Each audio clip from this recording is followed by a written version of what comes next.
हे WhatsApp guys, welcome back once again. दोस्तों, आज की कहानी जो एक्सप्लेन करने जा रहे हैं उसका नाम है करेज। ये पूरी कहानी असल में दो लोगों के इर्द गिर्द घूमती है, जिसमें से एक का नाम है जिया और दूसरे का नाम है एलन। लेकिन ये कहानी आखिर में कुछ ऐसा मोड़ लेती है जो आपको सोचने पे मजबूर कर देगा। कहानी शुरू होती है जिया नाम की लड़की से, जिसने अभी अभी अपना कॉलेज कंप्लीट किया। लेकिन यहाँ वो बहुत ही अजीब हालत में पड़ी मिलती है जब उसकी आंख खुलती है। वो एक स्टोर रूम में बंद थी, या फिर ये कहें कि एक सीक्रेट रूम था। तभी वहाँ पे एलन आता है, जो उसके बारे में सारी इंफॉर्मेशन उसे बताता है, जैसे कि उसका नाम जिया है, वो 24 साल की है, उसके मॉम डैड अटलांटा में रहते हैं। लेकिन गौर करने वाली बात ये थी कि जिया को इन सब चीज़ों के बारे में कुछ पता नहीं था। उसे तो अपना नाम तक याद नहीं है और ये भी नहीं पता कि आखिर ये एलन उसे क्या चाहता है। एलन उसे बताता है कि वो यहाँ तब तक बंद रहेगी जब तक उसे सच्चे दिल से प्यार ना करे। उसे ये भी बताता है कि मैंने तुम्हारी दोनों पैरों की लिगामेंट तोड़ दी है, जिससे कि तुम चल नहीं पाओगी और अपनी जगह से हिल भी नहीं सकती। और अगर तुमने यहाँ से भागने की कोशिश करी या फिर हल्का सा भी हिलने की कोशिश करी तो तुम्हारे दोनों पैर पूरी तरीके से डैमेज हो जाएंगे और फिर तुम जिंदगी में कभी भी चल नहीं पाओगी। ये सुन के वो डर जाती है और अपनी जगह पर बैठी रहती है। अब वो उसे समझाता है कि मैं तुम्हारे पास हर रोज आऊंगा, तुम्हें खाना खिलाऊंगा, नहलाऊंगा, लेकिन इसके बदले में तुम्हें बस मुझे प्यार देना होगा, वो भी सच्चा वाला। ये सब बताकर वो उसे डराना चाहता था और वहां से चला जाता। लेकिन अब जिया के मन में एक ही सवाल आ रहा था कि आखिर वो यहाँ आई कैसे। वो अपने चारों ओर देखती है तो उसे चारों तरफ बस दीवारें दिखाई देती है और थोड़ा और कोशिश करने पर उसे कुछ ही दूरी पर एक कुर्सी दिखती है, जिसपे शायद उसी का बैग रखा हुआ था। लेकिन वहां तक जाए कैसे वो? अगर वो हिली तो उसके दोनों पैर टूट सकते हैं। कुछ समय के बाद एलन फिर से वापस आता है उसे खाना देने के लिए, लेकिन उसके जाने के बाद ही वो अपना काम में लग जाती है। उसे अब कैसे भी करके उस बैग तक पहुंचना है, क्योंकि शायद उसका बैग यहाँ से निकलने में उसकी मदद कर सकता है। इसलिए वो जैसे तैसे दर्द भरे पैरों के साथ उस बैग तक पहुंच जाती है। अब उसके अंदर उसे खुद का ड्राइविंग लाइसेंस मिलता है और कुछ मेकअप किट मिलती है, जिसमें एक मिरर भी था, जिसमें वो खुद का फेस देखती है और उस ड्राइविंग लाइसेंस से मैच करती है और उसे कंफर्म हो जाता है कि ये बैग उसी का है। तभी एलन फिर से अंदर आता है और इसी बीच बैग में एक बॉल बाहर आ जाती है, जिसे वो उठाकर फौरन अपने पॉकेट में रख लेती है। अब एलन उसे कुछ पिल्स खिलाता है जिससे कि वो सो जाती है और जब उसे कुछ समय बाद उसकी आंख खुलती है तो उसे साइड में एलन बैठा हुआ मिलता है।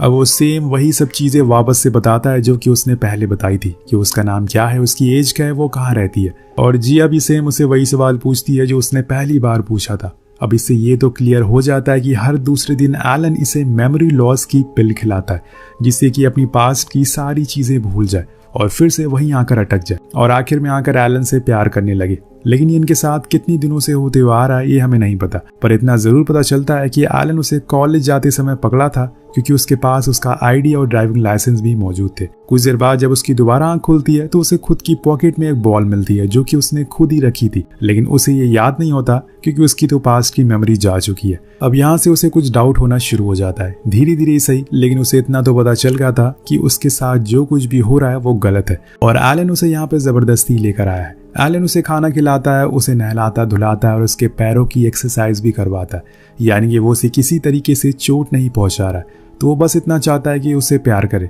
पर कोई जबरदस्ती कैसे प्यार कर सकता है। अब यहाँ जिया के दिमाग में कुछ और ही चल रहा होता है। वो एक बार फिर से अपने बैग के पास जाती है और उसमें से मिरर बाहर निकालती है और खुद को देखती है, जिससे उसे पता चलता है कि उसके सर में भी चोट लगी है। इसी दौरान हम देखते हैं कि बाहर से एलन उसे देख रहा था। अब वो अंदर आने लगता है कि तभी उसे वो मिरर तोड़कर अपने पास रख लेती है और सोने की एक्टिंग करती है। एलन उसे फिर से वही पिल देता है और इस बार वो बाहर नहीं जाता बल्कि वहीं सो जाता है। पर यहाँ उसने रूम में जो स्पीकर लगाए हुए थे उसमें से वो वही बातें चली जा रही थी जो जिया को बार बार बता रही थी, जैसे कि उसका पैर टूटा हुआ है, वो चल नहीं सकती, उसका नाम जिया है, ताकि उसे अपना पुराना कुछ भी याद ना आए। अब सुबह उठने के बाद वो उस जगह की सफाई करता है और तभी हम जिया के अंदर कुछ चेंजेस देखते हैं। वो स्माइल करते हुए एलन से कहती है कि क्या तुम मेरे लिए एक बुक ला सकते हो जिससे मैं पढ़कर अपना टाइम पास कर सकूं। वो फौरन उसे लाकर एक बुक देता है और उसके साथ ही बैठकर पढ़ने लगता है। पर यहाँ जिया को लगता है कि वो उस बुक को पहले भी पढ़ चुकी है। तो एलन कहता है कि हाँ, क्योंकि ये बुक तुम्हारी फेवरेट बुक थी और तुमने इसे बहुत बारी पढ़ा है। तुम दिक्कत मत लो, मैं तुम्हारी मेमोरी वापस लाने में पूरी मदद करूंगा। इसके बाद वो उसकी फेवरेट कॉफी का पूछता है। उसके बताने के कुछ ही देर बाद वो कॉफी लेकर आ जाता है, जैसे कि उसने पहले से ही बना कर रखी हो, और यही सवाल जिया भी उसे पूछती है, तो वो कहता है कि मैं हर वो चीज़ करूंगा जिससे कि तुम्हारी मेमोरी वापस आ जाए, इसलिए मैंने तुम्हें वो बुक भी दी। लेकिन यहाँ वो उसकी मेमोरी के साथ खेल रहा है। अब जो उसकी मेमोरी जा चुकी है, इसलिए वो उसके सामने अच्छा बनने की कोशिश कर रहा है। क्या जिया उसके झांसे में आ जाएगी या फिर कहानी में कुछ अलग मोड़ आएगा? अब उसके जाने के बाद वो एलन की दी हुई बुक को पढ़ने लगती है, लेकिन उसे एक पेज दिखता है जिसमें कुछ अजीब से वर्ड लिखे हुए थे जो सारे टेढ़े मेढ़े थे। जब वो उसे मिरर में देखती है तो उसमें एक वर्ड था, उसमें लिखा था कि डोंट ट्रस्ट हिम। अब ये किसने लिखा और क्यों लिखा ये सब सोचती है कि तभी वहां पर एलन आ जाता है और उसने जिया के लिए स्पेशल डिनर बनाया था। आज पहली बार दोनों साथ में बैठकर खाना खाते हैं। अब ये सब इसलिए हो रहा था क्योंकि जिया ने एलन से उस दिन हंसकर बात कर ली थी, लेकिन यहाँ जिया उसके मुंह पर उसकी बेइज्जती कर देती है, ये कहते हुए कि मुझे पता है कि तुमने पहले भी कई लड़कियों को बंदी बनाया है और उनके साथ गलत किया है और फिर बाद में उन्हें मार दिया। जिया को यही लग रहा है कि जो हिंट उसे बुक में मिल रही है वो जरूर पहली वाली लड़कियों ने लिखी होगी ताकि वो बाकियों को बचा सके। उसे समझ आता है कि एलन पर कभी भरोसा नहीं करना है, लेकिन यहाँ उसे तो गुस्सा आ जाता है और वो उठकर वहां से चला जाता है। पर जिया उसे सॉरी कहती है तो वो उसे माफ भी कर देता है और ये बस उसका एक दिखावा था। असल में वो चाहती थी कि एलन गुस्से में आकर कुछ गलती कर दे जिससे उसे भागने का मौका मिल सके। अब इसके बाद वो अपने पैरों की पट्टी भी खोलती है जिसमें उसे पता चलता है कि उसके पैरों में कोई चोट ही नहीं लगी है, वो बिल्कुल ठीक है। यानी कि अब तक एलन उसे जो कुछ भी कहा वो सब झूठ था। अभी अचानक से उसकी मेमोरी ट्रिगर होती है और उसे न जाने कैसे पर याद आ जाता है कि वो बुक पे जो वर्ड्स लिखे हुए हैं वो तो किसी माचिस की तीली से लिखे गए जो कि उसने खुद लिखे थे। बुक को और पढ़ती है तो उसमें उसे एक ब्लॉक के बारे में पता चलता है जो कि जस्ट उसके बेड के नीचे ही मौजूद था। अब वो जब उस ब्लॉक को खोलती है तो उसमें सैकड़ों माचिस की तीलियां मिलती, जिससे ये साफ हो जाता है कि वो यहाँ पे पिछले एक हफ्ते से नहीं बल्कि कई सालों से कैद है और तब से लेकर आज तक वो हर रोज वो पिल उसे खिलाता है जिससे धीरे धीरे जिया की सारी मेमोरी भूलती जाए। पर यहाँ उसके दिमाग में एक चीज आती है, इतनी सारी माचिस की तीलियां आई कहाँ से? वेल अब रात हो जाती है और फिर वो दोनों साथ में डिनर करते हैं। जिया नोटिस करती है कि वो लोग कैंडल लाइट डिनर करते हैं और जो माचिस की तीलियां यहाँ पर आई थी उसने वहीं से चुराई थी। और आज वो उस बुक में लिखती है कि आज से गेम दोनों तरफ से खेला जाएगा। जिसके बाद हम देखते हैं कि जिया अब एक्सरसाइज भी करने लगी है और अच्छे से चल भी सकती है, लेकिन जब एलन उसके सामने आता है तो वो ना चलने की नाटक करती है।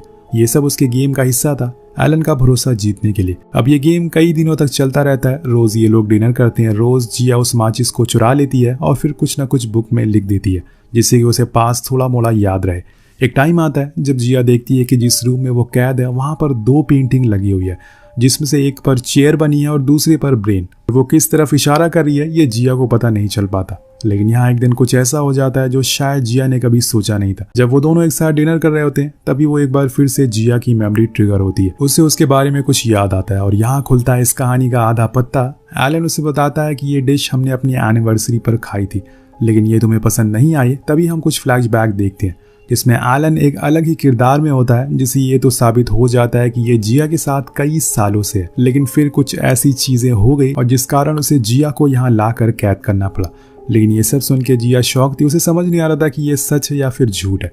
इसके बाद दोनों में नज़दीकियां बढ़ना शुरू हो जाती है। जिया जानबूझकर उसके करीब आने लगती है क्योंकि ये एक रास्ता था जिसे वो बाहर निकल सकती थी। अब वो उसे एक सही समय का इंतजार था। इसके बाद एलन उसे कुछ पेपर लाकर देता है जिसमें वो पेंटिंग बनाती है और ऐसे ही करते करते कुछ दिन बीत जाते हैं। एक दिन एलन बहुत ही खुश होता है तो जिया उसके सामने डांस करने लगती है और फिर दोनों साथ में डांस करते हैं। लेकिन तभी एक बार फिर से जिया की मेमोरी ट्रिगर होती है जिसमें उसे कुछ फ्लैशबैक आते हैं जहां पर वो एलन के साथ डांस, और तभी वो उसे शादी के लिए प्रपोज कर देता है और जिया भी हाँ कर देती है। अब यहाँ से कहानी फिर से प्रेजेंट में आती है और आज वो एलन से सवाल पूछती है कि आखिर उस दिन ऐसा क्या हो गया था जिसकी वजह से वो यहाँ कैद है। एलन को कहीं ना कहीं अब लगने लगा था कि सही मौका आ चुका है जिया को सच बताने का, इसलिए वो दोनों फिर से पास्ट में उसी रात में जाते हैं जहाँ एलन का एक निक नाम का दोस्त था जो जिया के साथ एक कैफे में बैठा था और एलन का इंतजार कर रहा था क्योंकि इन तीनों का प्लान था मूवी देखने का। लेकिन तभी एलन की ट्रेन मिस हो जाती है। उधर जिया ने काफी ड्रिंक कर ली थी जिसके बाद निक उसे अपने घर ले जाता है और वहां पर उसकी नीयत खराब हो जाती है और वो उसके साथ गलत काम करने लगता है। पर इस बारी में एलन को कुछ पता नहीं था, वो सारी घटनाओं से बेखबर था। वो अपने दोस्त मैक्स को कॉल करता है और उसकी कार से वो लोग पहले तो कैफे जाते हैं लेकिन वहां उन्हें पता नहीं चलता, जिस वजह से वो सीधा निक के घर पहुंच जाता है जहां पर उन दोनों को ऐसी हालत में देखकर वो पागल हो जाता है और निक को इतनी बुरी तरह से मारता है कि वो मर जाता है। लेकिन दूसरी तरफ जब वो इस बारे में जिया से बात करने की कोशिश करता है तो उसे पता चलता है कि उसकी तो पूरी मेमोरी लॉस हो चुकी है क्योंकि ऐसा कुछ हो जाएगा उसने अपने सपने में भी नहीं सोचा था। वो पूरी तरीके से शॉक में चली गई थी और उस दिन के बाद से वो आज तक ऐसी ही है। उसे अपने अतीत के कुछ पल याद आते हैं और फिर वो उन्हें भूल जाती है। लेकिन यहाँ एलन का उसके लिए प्यार कम नहीं होता। वो हर वो कोशिश करता है जिससे वो ठीक हो सके, लेकिन उसका दोस्त उसे बताता है कि वो ठीक नहीं हो सकती। लेकिन तुम्हारे पास एक ऑप्शन है, अगर तुम जिया को इस शहर से दूर ले जाओ जहाँ पर तुम वो बस अकेले हो, और तब जाकर शायद तुम उसे ठीक कर सको। उसने हर वो चीज़ ट्राई कर ली थी तो ये भी ट्राई करने का सोचता है और फिर बहुत ही देर ड्राइव करके शिप पर बैठकर और फिर एक छोटी बोट पर बैठकर एक सुनसान जगह पर पहुंच जाता है जहाँ पर उसे एक बिल्डिंग देती है जिसके अंदर लाकर उसने जिया को रख दिया। उसने उस बिल्डिंग को पूरी तरीके से बदल दिया और तब से लेकर आज तक उसने सारी चीज़ें ट्राई करी, लेकिन जिया की सारी मेमोरी वापस नहीं ला सका। और तब उसने एक गेम खेलना शुरू कर दिया। वो जिया की नज़रों में विलन बनने का नाटक करने लग गया, जिसकी मदद से शायद जिया को उसका एलन मिल जाए। लेकिन उसे इस बात का अंदाज़ा नहीं है कि ये गेम खेलने से वो जिया के दिमाग में एक और डाउट डाल रहा है, उसे कंफ्यूज कर रहा है जिससे वो कभी भी भूल नहीं सकती है। अब ये सब सुनकर दोनों ही आपस में गले लग जाते हैं और रोने लगते हैं। लेकिन रात में हम कुछ ऐसा देखते हैं जो एलन ने कभी एक्सपेक्ट नहीं किया था। दोनों बहुत ही क्लोज आ चुके थे, पर उसी दौरान जिया एक शीशे के टुकड़े जिससे वो वहीं तड़पने लगता है और इसी का फायदा उठाकर जिया वहां से भाग जाती है। बाहर निकलने पर उसे खुला आसमान दिखता है जो उसने सालों बाद देखा था। उसे बहुत अच्छा महसूस होता है। वो सामने खड़ी बोट को लेकर निकलने ही वाली थी कि तब तक वो बेहोश हो जाती है। कुछ समय के बाद जब उसकी आंख खुलती है तो वो हॉस्पिटल में थी। डॉक्टर उसे बताते हैं कि तुम्हारी चोट लगने की वजह से तुम्हारी मेमोरी जा चुकी है, लेकिन परेशान मत हो, हम तुम्हें ठीक कर सकते हैं। पर यहाँ पर एक और सस्पेंस खुलता है। ये डॉक्टर कोई और नहीं बल्कि ये एलन था। जी हाँ, आपने सही सुना, मतलब कि एलन अभी भी जिंदा है। एलन ने इस पूरे सफर में बहुत ही कोशिशें करी जिससे कि वो जिया की यादों को वापस ला सके, और वो इसमें कुछ हद तक कामयाब भी हो रहा है। लेकिन वहीं दूसरी ओर जिया को इस चीज का उल्टा असर हो रहा है। वो जब भी सोकर उठती है उसे हमेशा यही लगता है कि किसी ने उसके साथ गलत काम किया, और इसीलिए यही वजह है जो पिल्स एलन उसे खिलाता है वो असल में नींद कम आने की पिल्स है, ना कि मेमोरी लॉस की, जिससे कि उसे नींद कम आया। पर यहाँ समय के साथ जिया के साथ उल्टा ही होता जा रहा था। आपको क्या लग रहा है कि एलन सही कर रहा है या फिर उसे जिया को लेकर किसी अच्छे डॉक्टर के पास जाना चाहिए था, भले ही वो उसे कितना प्यार क्यों ना करता हो? नीचे कमेंट करके जरूर बताएगा। मिलते हैं आपसे अगली वीडियो में। Thank you so much watching. Peace out.